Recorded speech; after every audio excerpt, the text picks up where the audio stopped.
મિત્રો જય શ્રી કૃષ્ણ, જય દ્વારકાધીશ। મિત્રો આજે આપણે ગીતોપનિષદ ભગવદ્ ગીતાના અધ્યાય નંબર 18 ઉપસાહાર ત્યાગની પૂર્ણતાના શ્લોક નંબર 51, 52 અને 53 વિષયની માહિતી પ્રાપ્ત કરીશું।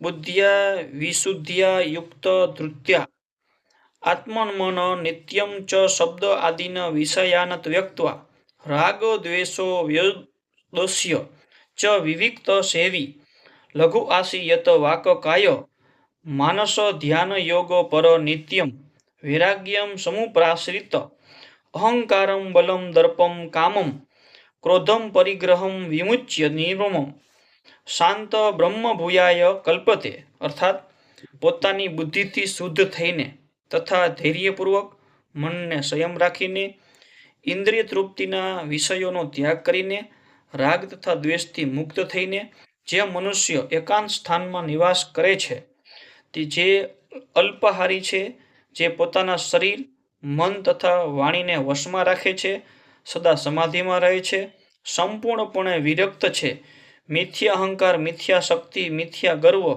કામ, ક્રોધ તથા ભૌતિક વસ્તુઓના સંગ્રહથી મુક્ત છે, જે મિથ્યા સ્વામિત્વના ભાવથી રહિત અને શાંત છે, તે આત્મ સાક્ષાત્કારના પદને પામે છે અને એમાં કોઈ સંદેહ નથી।